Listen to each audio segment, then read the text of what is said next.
TET এবং recruitment এ দুটো কিন্তু এক নয়। টেট একটি রিক্রুটমেন্ট পদ্ধতি প্রসেসে একটি সূচক মাত্র।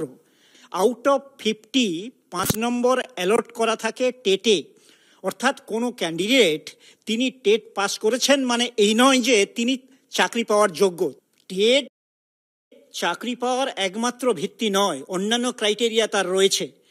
অতএব আমাকে দেখতে হবে শূন্যপদ আছে কিনা। পর্ষদ তখনই বিজ্ঞাপন দেবে যখন বিদ্যালয় শিক্ষা দপ্তরের কাছ থেকে শূন্যপদ আসবে।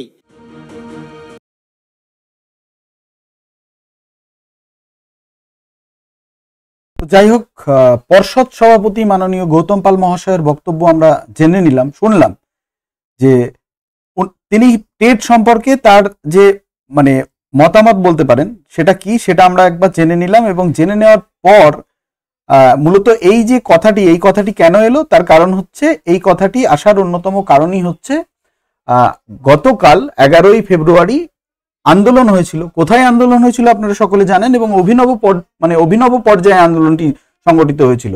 তার কারণ মাননীয় মুখ্যমন্ত্রী যে চপ শিল্প বা এই ধরনের চা শিল্পের কথা তিনি বলছেন, সেই শিল্পটাই তুলে ধরেছিলেন কারা না, যারা টেট 2022 পাস বা টেট পাস করে যারা ঘরে বসে আছেন তাদের আন্দোলনে এই কথাটি, এবং তাদের আন্দোলনের এক প্রকার পন্থাই ছিল এরকম। তো আমি তাদের আন্দোলনটা একবার দেখাবো।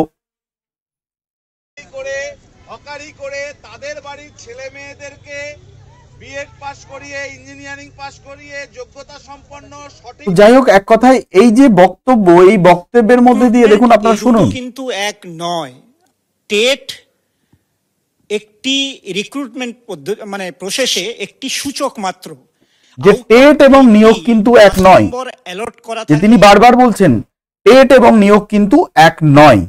এটা সকলেই জানে যে টেট পরীক্ষার সঙ্গে নিয়োগের সম্পর্ক নেই, কিন্তু বিষয়টা হচ্ছে এতদিন ধরে নিয়োগ নেই, 22-এর পরে এখনো পর্যন্ত একটা নিয়োগের নোটিশ এলো না, ছেলেমেয়েরা হীনমন্যতায় ভুগছে। তার সেই বিষয়টা কে দেখবে? ছেলেমেয়েরা কার কাছে যাবে?